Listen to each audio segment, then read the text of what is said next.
the body's like clay.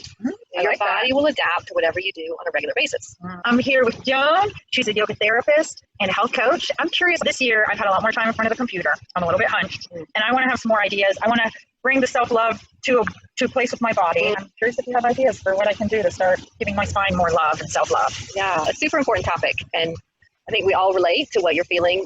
Some people were working on the computer a lot before 2020. But now all of us are on the computer to some extent, even people who weren't at all before, just doing Zoom meetings and doing FaceTime with your friends and family. Definitely, our arms are in front of us, so it's just physically happening. There's a physical pull, and I like to tell people that the body's like clay. And your body will adapt to whatever you do on a regular basis. Right? So, if you play football, obviously you're going to build your body to do that thing. If you ride your paddleboard, this is what I've learned this year. Thank God I had a paddleboard during quarantine. But what I learned is, it works the anterior deltoid and the pec a lot. And I had to do extra stretching because I was getting tight in the front of my shoulders the same summer that I was also on the computer a ton. So we definitely need to do it. And I could probably talk for 10 years about that. So I'll just wrap up your first question. We'll get back and we'll get more into it. But in general, the front of the body, the muscles are bigger and stronger than the muscles on the back of the body. People often get into trouble at the gym because in the mirror you can see the biceps and the pecs, and people build those up a lot. But you can't really see those smaller muscles, the rhomboids, the lower trapezius fibers in the back. So we have to, even just being alive right now, we have to actively stretch the front and strengthen the back. If we're not doing that, gravity wins and the repetitive motions win. Not to be depressing, but you have to be active about it. I'd rather be depressed thinking about what I don't want than 10, 5, 20 years down the road be like, oh, great, now I have this problem and it's maybe too late to fix it, or fixing it is going to have all these other and most of my work for the last 15 years has been with people who are, I would say, between 55 and 70. And it's never too late. It's never too late. But it's certainly easier to prevent a problem than to address it once it's there. That's true. I like preventative. And in fact, I'm going to fix my legs so that I can sit properly. I'm going to sit side saddle here on the slope. So we don't fall into the camera. And then when you were talking about clay, I was thinking about little froggy here. So, so you said we should stretch the front, strengthen the back. How can I make my clay work in that way? Here's just a really something? One is, if you catch yourself when you're walking, and this would be easier to demonstrate standing up, but we often walk with our palms facing back. So the hand is a symptom, of what we call internal rotation of the shoulder joint. So if you go in public, if you're in a public place and you just start to watch people walk, like even at the grocery store, they don't have their hands in the cart. A lot of people walk with their hands facing backwards. So it's just, showing the arm is here. This is too tight and this is too weak. So this very simple solution is just to flip your hands. And even just right now, if you just flip your hands and pull that thumb back, even here, just pulling the thumb down and back, you can feel the rhomboids between the shoulder blades, lower trapezius fibers that pull the shoulder blades down so that they're not riding up here like a turtle shell. So, if I have 30 seconds to a minute to give anybody a posture tip, I would say flip your palms whenever you think about it. And then once a day, go up against a wall and push your thumb down all the way back. My chiropractor told me about that. And it's amazing, like even for me, I work on this, but when I push my thumbnail into the wall, like there's some work there. I can feel it. I can feel it right now. And it makes me think, when I see pictures of people who are feeling exuberant, joyful life, it's like this openness. So I feel that there's also something happening in my heart when I do that. This stretching, this opening. I feel like I'm open to receive. My body is open to receive. And it feels good. It's really perceptive, and we should link to this video. There's an amazing TED Talk. Great TED Talk by Amy Cuddy, who's a Harvard social scientist. And she researched the hormonal responses to posture. So she had people get into a posture like this. Like what's basically what you do in a way when you're looking at your cell phone, like this, And then she tested their saliva to measure the testosterone and the cortisol. And we think of testosterone, sometimes we think of it as just for men, but we all have it. And it's not just like about big muscles. It's really about your sense of confidence and your sense of energy.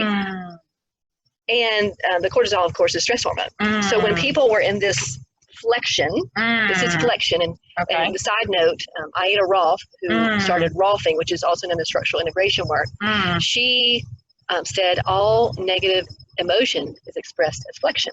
Wow. So if we think about it, what does fear look like? Yes. What does anger look like? Yeah. What does stress look like? Yeah. You know, we don't expand. So anyway, then she had people stand in what they call like the Wonder Woman or Superman position, which again, we're sitting down to be in this beautiful garden, froggy. But if you're standing up, you would open up your feet and put your hands on your hips and stand like this, which is how superheroes stand. And the results were, of course, your cortisol went down and the testosterone went up. Wow. In this one, and opposite for the other. Anyway, it's a really great TED Talk. Yes, I think I actually have seen that, but I didn't remember the hormone part. So I will definitely. So you're totally right. It's there's no separation between mental, emotional, physical. Yes. Oh, that's amazing. And you can approach it from either direction. I think. Yes. You can work on the physical to improve the mental, emotional, or you can work on the mental, emotional to improve the physical. Yes. You know that two-way street. One of my truths that I tell myself is. It's been expressed as all paths lead to Rome, but you can get there from anywhere. There's nowhere that you can't get where you need to go from where you are. So I love that. And you know what it also makes me think of that I think I want to do is, so when I'm around you, I always have better posture. You know, yes, but in a good way. I'm always like, even talking to you on the phone, I'm like, wait a minute, hunching. And it made me think, okay, I could put up a couple pictures in my house of people with this openness because the mirror neurons, we want to mirror what we're seeing around us. You know, we naturally start adopting that. So I'm thinking, okay, if I have a picture on the wall or a screensaver on my phone, of like this or that or the power, then I'm like, okay, I can do that. I love that. That's great. That's a great way to make it practical. Yes, and maybe remind me. I'm hoping, other than just calling you. Right. Ooh, cool. Okay. If there's any other questions I have for you at the moment, I guess if we went back to the theme of self-love and wanting to talk about the spine specifically is what you asked me to talk about. So we talked about the physical, right? We can do our work. That's like practical. We need to do the work. We have to take care of this body. And then the emotional side, recognizing when we're stressed that we may be going into the fetal position, basically, and using movement to get out of it. And then when you brought up this topic with me, there was one other thing that came to mind. And we both read Autobiography of a Yogi by Paramahansa Yogananda, which is a fun word to say, fun name to say. I don't know if I've ever said his name out loud, so I'm glad that you did. I've practiced. Okay, good. But he said the brain and the spine are the altar of God. Wow. Because it's through the nervous system that we experience awareness of consciousness. Wow. I mean, if we didn't have a nervous system, we wouldn't feel, we wouldn't be alive, right? But we wouldn't feel present inside ourselves. So someone can become enlightened with spinal problems, right? Even you can have a spinal problem and still become enlightened, but it helps to bring energy to the spine, literally, because we're coming, whether it's the chakra system or physical system, we want energy to flow evenly up through the spine into the brain. Wow. So that's just another way of looking at it. I love that. I mean, I feel like that we could spend hours going into it, or we could just think about it for hours. You could spend your whole life working on that, and that would be a good pursuit. Right? Yes. Right. Oh, that's so wonderful. So we talked about mental, emotional, physical, and spiritual. Pretty good. Yeah, I feel like and social, because we talked about mirroring. We do learn our movements from our parents and from the people around us. Yeah, I was thinking my kids are more likely to jump around, move their body in all kinds of ways. I didn't realize how old and still I had become until I hung out with a 5-year-old. Yeah. She doesn't sit still like for 1 second. I was like, wow, I've become really still. Yeah. I realized that. So yeah, they're great examples. Yeah. That's good. Okay, one other little thing, a practical thing. I'll be sitting at my computer working sometimes, immersed in a project, which is great. I love that. But then sometimes I'll realize it's been 2 hours and I haven't gotten up. And I don't know, other than drinking lots of water, so you have to get up. Do you have anything that you do to remind you, oh, now I need to shift, now I need to straighten, now I need to get up and move my body for 1 or 2 minutes? Yeah, that's a great question. I mean, I think having timers and things like that can help too, but if you're really into what you're doing, you might just turn it off. And I've done that before. That's what I do. I turn it off. I think that, yeah, that is a great question. I mean, eventually my body demands that I move, and I'm creating in a creating mode right now too. So I think it is a challenge when you have that creative energy flowing that you want to get it into the document you're making or the artwork you're making. Right. I guess the other thing to just sort of balance that out though would be carving out time, if you can bookend your day, Yes. where there's some limits and boundaries. Like for me, I might push hard and I might get through something I really want to write down.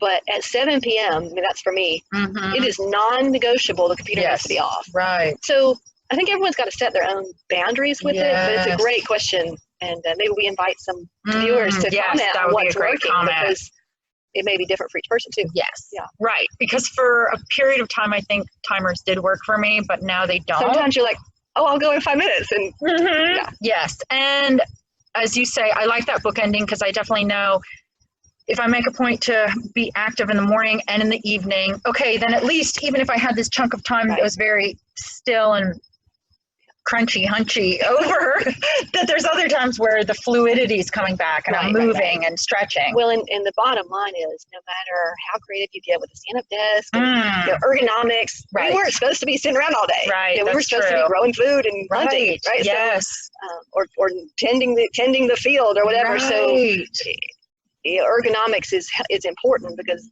modern life dictates that a lot of us do need to sit at a desk to make money. Yes. But it's not a replacement for, as you said, kind of moving in a more fluid way. Yeah. That's true. Yes. Now I'm thinking of other ways I might even look at the objects in my home to help me facilitate some more movement. Yeah, the ergonomics of it. Well, anything you'd like to say in closing? I think I'm done with my questions at this point. There is something I say often, is that it's never too late, and every day matters. So we always, every moment's a choice. We can choose what we're going to do right now. So you can say, watch the video, I'm going to get up. Yes. Or you can be like, I'm going to, right now get up before the video's over and start like stretching and doing, that's Thanks wonderful. so much for having me. Thank you. Froggy, for hosting us. We'll see if Froggy has more to say next time, but sometimes silence is golden. I will put Joan's links below. Literally every time I'm around her, it's more wisdom. My life gets richer, brighter, more joyful, better. I have better posture. I encourage you to connect with her and reach out that you can do. Your links will be below. Take care, everyone. Thank you.